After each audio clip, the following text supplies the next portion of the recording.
இன்னைக்கு மருத்துவம் ஒரு புனிதமான தொழிலா பார்க்கப்படுது. ஆனா எத்தனையோ மருத்துவர்கள் பணத்திற்காக மருத்துவத்தோட புனித தன்மையையே கெடுத்துட்டு இருக்காங்க. மருத்துவ துறையில இவ்வளவு பெரிய அவலங்கள் நடக்குதா?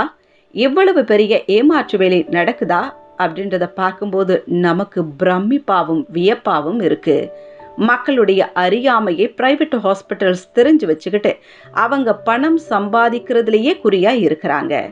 இன்னைக்கு இந்தியாவில் மிடில் கிளாஸ் அப்படின்னு சொல்லக்கூடிய குடும்பங்கள் 70% பேர் ஒரே ஒரு முறை பிரைவேட் ஹாஸ்பிட்டலுக்கு போயிட்டு அட்மிட் ஆயிட்டு திரும்ப வீட்டுக்கு வந்துட்டாங்க அப்படின்னா அவங்க வறுமை கோட்டுக்கு கீழே போயிடுறாங்க அப்படின்ற ஒரு அதிர்ச்சிகரமான புள்ளி விவரம் தெரிய வந்திருக்கு. 65%, அதாவது 65% ஆஃப் இந்தியன் பீப்புளுக்கு மெடிக்கல் இன்சூரன்ஸ்ன்ற ஒன்று கிடையவே கிடையாதாம். அதை பற்றி நிறைய பேருக்கு தெரியல அப்படின்றத ஹாஸ்பிட்டல் புரிஞ்சு வச்சுக்கிட்டு அவங்க அழகாக வந்து காய நகர்த்த ஆரம்பிக்கிறாங்க. என்பிபிஏ, நேஷ்னல் ஃபார்மஸ்யூட்டிக்கல் ப்ரைசிங் அத்தாரிட்டி, அவங்க ஒரு ரிப்போர்ட் கொடுத்துருக்காங்க. அதில் என்ன சொல்கிறாங்கன்னு பார்த்தீங்கன்னா, நம்ம போயிட்டு ஒரு ப்ரைவேட் ஹாஸ்பிட்டலில் அட்மிட் ஆகும்போது நம்ம என்ன செலவு பண்ணுறோமோ அங்கே அதிலிருந்து 46% கிட்டத்தட்ட பாதிக்கு பாதி 3 ஐட்டம்ஸ்க்கு தான் நம்ம அங்கே செலவு பண்ணுறோமா. அது என்னன்னு பார்த்தீங்கன்னா, டயக்னோசிஸ்ட், ட்ரக்ஸு, கன்சூமர்ஸ். நீங்கள் ஒரு முறை மாத்திரை மருந்துகளை அந்த ஹாஸ்பிட்டலில் வாங்காமல் வெளியில் போய் வாங்கி பாருங்களேன். அப்படி நீங்கள் வாங்கினீங்கன்னா, சப்போஸ் 1000 ரூபாய்க்கு நீங்கள் இந்த ஹாஸ்பிட்டலில் வாங்காமல் வெளியில் ஒரு மெடிசன் நீங்கள் வாங்குறீங்க அப்படின்னு பார்த்தீங்கன்னா, பட் இந்த ஹாஸ்பிட்டலில், ப்ரைவேட் ஹாஸ்பிட்டலில், அந்த பெரிய ஹாஸ்பிட்டலில் நீங்கள் அந்த 1000 ரூபாய் மருந்தை எவ்வளோக்கு வாங்கி அவங்க பில் போடுறாங்க தெரியுமா? 17,000க்கு பில் போட்டு தராங்களாம். இதை பார்த்தீங்கன்னா ஒரு 5 ஸ்டார் ஹோட்டலில் ஒரு தோசை சாப்பிட்றதுக்கு சமம். வெளியில் 30 ரூபா கொடுத்து ஒரு தோசை வாங்கி சாப்பிட்றோம். அதுவே 5 ஸ்டார் ஹோட்டலில் 300 ரூபாய் கொடுத்து ஒரு தோசை வாங்கி சாப்பிட்றோம். பார்த்தீங்களா? அதுதான் இந்த கணக்கு.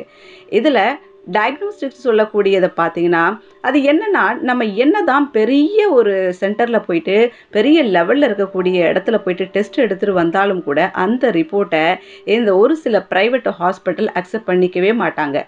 கண்டிப்பாக அவங்க அதை ஒத்துக்கவே மாட்டாங்க. முதல்ல இருந்து அவங்க மறுபடியும் ஆரம்பிக்கணும் அப்படின்னு சொல்லுவாங்க. முதல்ல இருந்து நீங்கள் எங்கள் ஹாஸ்பிட்டலில் இருந்து தான் நீங்கள் ரிப்போர்ட்லாம் நீங்கள் எடுக்கணும். இல்லைனா நாங்கள் ரெஃபர் பண்ணுற அந்த லேபில் போய் தான் நீங்கள் இந்த டெஸ்டெல்லாம் எடுக்கணும் அப்படின்றது தான் இவங்க சொல்கிறாங்க. எதுக்கு இப்படி சொல்கிறாங்கன்னா, நமக்கு இருக்கிற வியாதி, இல்லாத வியாதி, வரப்போகிற வியாதி, வந்துட்டு போகிற வியாதி, இப்படி எல்லா வியாதியும் நம்ம தலைமையில் தூக்கி போட்டுட்டு ரிப்போர்ட்டை தயார் பண்ணிவிட்டு நம்மளை பயமுறுத்திட்டு நம்மளை வந்து கன்ஃபியூஸ் பண்ணிவிட்டு நம்மளை ட்ரீட்மெண்ட் எடுக்க வைக்கிறதுக்காக தான் இப்படிப்பட்ட விஷயங்களெல்லாம் அவங்க பண்ணிகிட்ருக்குறாங்க. இப்படிலாம் விஷயத்த வந்து அவங்க பண்ணிகிட்டு இருக்கும்போது தான் நமக்கு ஒரு பயம் ஏற்பட்டு என்ன பண்ணுதுன்னா, சரி ஓகே, இதே ஹாஸ்பிட்டல் நம்ம ட்ரீட்மெண்ட் ஸ்டார்ட் பண்ணிக்கலாம் அப்படின்னு சொல்கிறாங்க. பார்த்தீங்களா? ஸோ இந்த டயக்னோசிஸ்ட் இந்த விஷயத்தில் தான் நம்மளை வச்சு அவங்க எவ்வளோ பணம் சம்பாதிக்கலான்ற முடிவுக்கே வராங்க. இங்கே தான் மக்கள் ஜாக்கிரதையாக இருக்கணும். ஏன்னா நமக்கு தேவையில்லாத ட்ரீட்மெண்ட்டோ, ஏன் தேவையில்லாத சர்ஜரியோ கூட இவங்க பண்ணுறதுக்கு வாய்ப்பு இருக்குது அப்படின்னு சொல்கிறாங்க.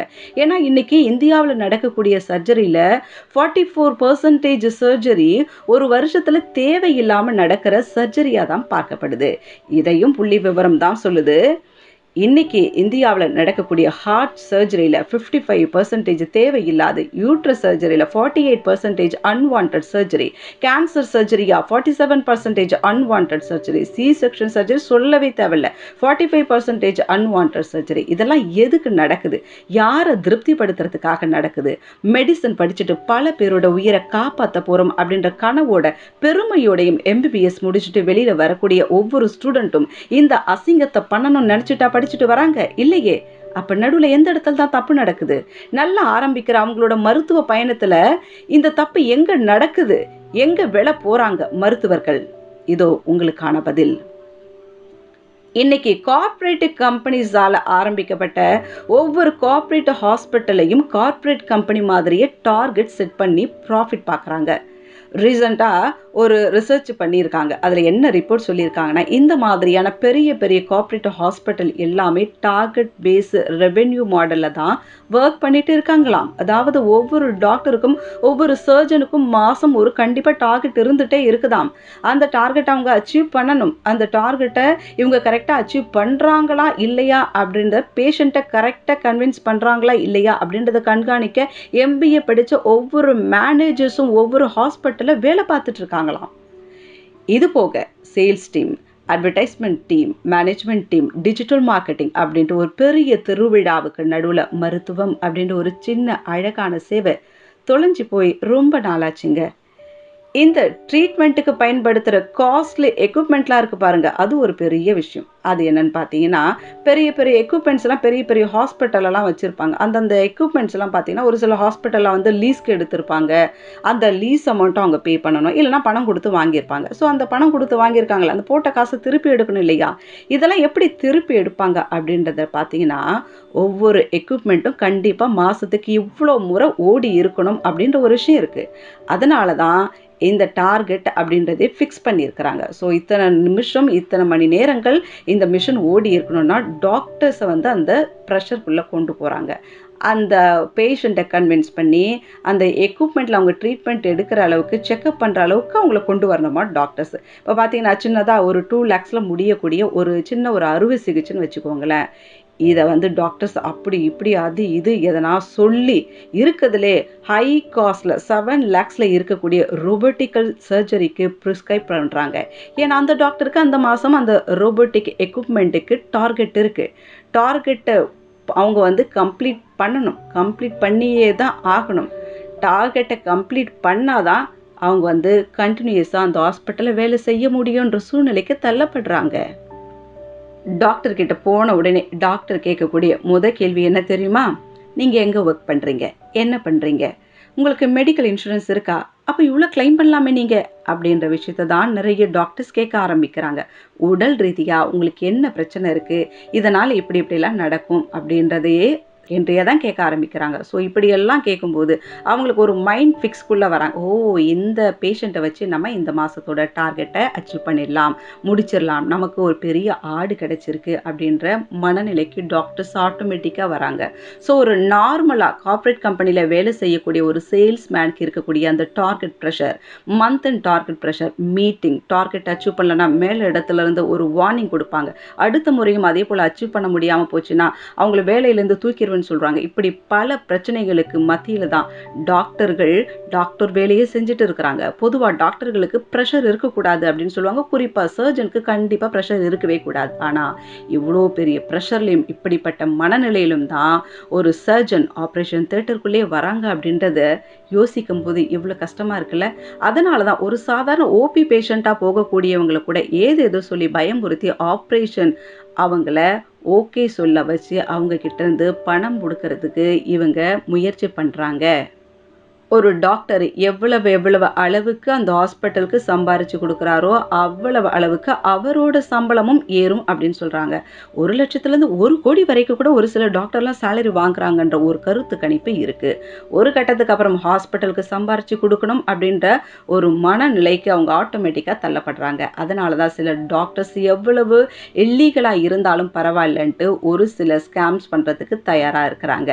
இதில் கால் பேடர் ரிமூவல், சிசேரியன் இதெல்லாம் ரொம்ப காமனாக தேவைப்படாத ஒரு சில அறுவை சிகிச்சைகளாக பார்க்கப்படுது. அதுலேயும் இந்த சிசேரியன் சொல்லவே வேண்டாம். நார்மல் டெலிவரியாக இருந்தாலும் கூட அவங்கள கன்வின்ஸ் பண்ணி ஏதாவது டெக்னிக்கல் வேர்ட்ஸ் எல்லாம் சொல்லி பயம்புறுத்தி அவங்கள சிசேரியனுக்கு ஒத்துக்க வைக்கிறாங்க. ஸோ நீங்கள் சிசேரியன் போகிறவங்க, டெலிவரிக்கு போகிறவங்க ஒரு second opinion, third opinion, best வர்த்தி gynaecologist இவங்க கிட்டலாம் கேட்டுட்டு நீங்கள் சிசேரியனுக்கு ஓகே சொல்லுங்கள். ஏன்னா ரெஃபரன்ஸ்ன்றது இட்ஸ் ஆல்வேஸ் இம்பார்ட்டன்ட்டு. பட் இந்த ரெஃபரன்ஸ்லையும் பாருங்களேன் பெரிய ஸ்கேம் நடக்குது. அது என்னன்னு பார்த்தீங்கன்னா, நமக்கு ஏதோ முடியலன்ட்டு ஒரு சின்ன ஹாஸ்பிட்டல் போகும்போது அந்த டாக்டர் நீங்கள் இந்த பெரிய ஹாஸ்பிட்டல் போய் பாருங்கள், இந்த பெரிய டாக்டர் போய் பாருங்கள், அவர் நல்ல ட்ரீட்மெண்ட் கொடுப்பாருன்ட்டு ரெஃபர் பண்ணி அவங்க அனுப்புவாங்க.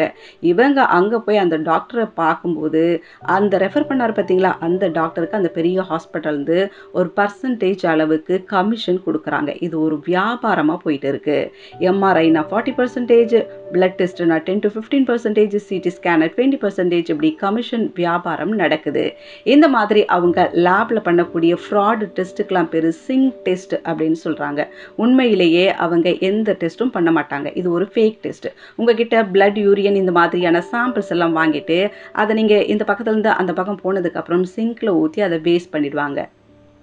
அதுக்கப்புறம் இவங்களா ஒரு ரிப்போர்ட் எழுதுவாங்க. அதாவது அந்த டாக்டர் சொல்லக்கூடியதை அப்படியே அவங்க ஒரு வார்த்தை கூட மாறாமல் டீட்டெயில்ஸாக ரிப்போர்ட்டாக எழுதி அவங்கக்கிட்ட காட்டுவாங்க. எவ்வளோ மோசமான ஒரு விஷயம் இல்லை. ஒரு முக்கியமான விஷயம் சொல்கிறேன் பாருங்கள்.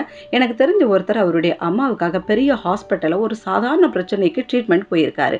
அங்கே பல லட்சம் தீட்டி இருக்கிறாங்க. ஆனால் உண்மை நிலை என்னன்னு பார்த்தீங்கன்னா, அங்கே அவங்க அம்மாவுக்கு எதிர்பார்த்த அளவு பெரிய ட்ரீட்மெண்ட் எதுவுமே நடக்கல. ரொம்ப சாதாரணமாக நார்மலான ட்ரீட்மெண்ட் தான் நடந்திருக்கு. ஆனால் அதுக்கு அவ்வளோ லட்சங்களை தீட்டி இருக்கிறாங்க. சில ஆயிரங்களை முடியக்கூடிய ட்ரீட்மெண்ட்டை பல லட்சம் வரை தீட்டி இருக்கிறாங்க. ஸோ அவங்க அம்மா, நான் நல்லா இருக்கேன், என்னை வீட்டுக்கு கூட்டிட்டு போப்பா, இதெல்லாம் வேண்டாப்பா அப்படின்னு அவங்க நார்மலாக இருக்கிறாங்களா. ஆனால் மெடிசன் செலவு இது மட்டும் போயிட்டே இருக்குது. இது சொல்லி ரொம்ப வருத்தப்பட்ட மாதிரியான ஒரு விஷயம் கூட இப்போ நடந்தது. இந்தியன் மெடிக்கல் சிஸ்டம் இதை விட கீழ்த்தரமாக போக முடியாது அப்படின்ற அளவுக்கு ரொம்ப மோசமாக போயிட்டு இருக்குன்ட்டு parliamentary standing committee of health அப்படின்றவங்க 2016 வருஷத்தில் இதை ரிப்போர்ட் மூலமாக சொல்லியிருக்கிறாங்க. MCI medical council of India பல ரீஸ்ட்ரக்சர் பண்ணிக்கிட்டு கம்ப்ளீட்டாக மாற்றலைன்னா இந்தியன் மெடிக்கல் சிஸ்டம் கண்டிப்பாக கொலப்ஸ் ஆகும் அப்படின்றதையும் சொல்லியிருக்காங்க. இதுக்கு சென்ட்ரல் கவர்மெண்ட் ஒரு சில நடவடிக்கைகளை எடுத்துகிட்டு தான் இருக்காங்க. இவ்வளோ பெரிய மாஃபியா வெறும் சட்டங்களால் மட்டும் ஒன்றுமே பண்ண முடியாது. ஏன்னா எந்த சட்டம் கொண்டு வந்தாலும் அதிலையும் ஒரு ஓட்டையை கண்டுபிடிச்சு அவங்க மறுபடியும் இதே வேலையை தான் செய்வாங்க. ஏன்னா ஸ்பெஷலான நுணுக்கங்கள் தெரிந்த இல்லீகல் டீம் எல்லாம் கூட ஹாஸ்பிட்டலுக்குள்ளே இருக்கிறாங்க. அப்போ இதுக்கெல்லாம் தீர்வே இல்லையா அப்படின்னு பார்த்தா, ஒவ்வொரு கவர்மெண்ட் ஹாஸ்பிட்டலையும் பெரிய ரேஞ்சில் மாற்றணும். இன்னும் அரசு மருத்துவமனைகளை இன்னும் உயர்தர சிகிச்சை தரக்கூடிய மருத்துவமனைகளாக மாற்றணும். அரசு அதிகாரத்தில் வேலை செய்யக்கூடிய ஒவ்வொரு கலெக்டர்லேருந்து, கவுன்சிலர்லேருந்து, ஒவ்வொரு MLA, MPக்கள், PM, CM எல்லாமே இந்த மருத்துவமனையில் தான் ட்ரீட்மெண்ட் எடுக்கணுன்ற ரூல்ஸை கொண்டு வந்தால் ஓவர் நைட்டில் இதெல்லாமே மாறும். இது மாறணும்னா கண்டிப்பாக இப்படிப்பட்ட மாற்றங்கள் தேவை. அடுத்து பார்த்தீங்கன்னா, auditing of hospital bills. Medical council of India private ஹாஸ்பிட்டலில் அதிகப்படியாக பில் போடாமல் சரியான ரேட்டில் பில் போடுறாங்களா அப்படின்றத சரியான முறையில் ஆடிட் பண்ணணும். இல்லீகலாக செயல்படுற ஹாஸ்பிட்டலுக்கு கண்டிப்பாக சீல் வைக்கணும். நெக்ஸ்ட் என்ன பார்க்க போகிறோம்னா, பப்ளிக் வாய்ஸு. இப்போலாம் சோஷியல் மீடியாவை நிறைய விஷயத்துக்கு பயன்படுத்துகிறோம். சமூகத்தில் நடக்கக்கூடிய பல பிரச்சனைகளை தட்டி கேட்கக்கூடிய ஒரு பெரிய பிளாட்ஃபார்மாக இருக்குது. ஏன் இப்படிப்பட்ட விஷயங்களையும் அவலங்களையும் சோஷியல் மீடியாவில் ஸ்ப்ரெட் பண்ணி மக்களை விழிப்படைய செய்யக்கூடாது? அன்றைக்கி ஹாஸ்பிட்டல் போகிறோம், அன்றைக்கி உடம்பு சரியாச்சுன்னா போதும் அப்படின்ற மனநிலையில் நம்ம போயிட்டு வந்துடுறோம் பார்த்தீங்களா. பட் இதையும் ஒரு சமூக சேவையாக சோஷியல் மீடியாவை ஏன் பயன்படுத்தக்கூடாது அப்படின்றதும் ஒரு முக்கியமான கேள்வி. நான் மட்டும் பண்ணி என்ன ஆக போகுது அப்படின்ட்டு ஒவ்வொருத்தரும் கேட்டுக்கிட்டே இருந்தால் எப்படி? அதனால தான் இப்படிப்பட்ட பெரிய மாஃபியா கும்பல் இன்னும் வளர்ந்துட்டே வருது. எல்லாரும் ஒன்று சேர்ந்து ஜல்லிக்கட்டுன்ற ஆர்ப்பாட்டத்தை நடத்தணுமே, ஆரம்பித்தோமே, அது ஒரு வெற்றியை பார்த்தோம் இல்லையா?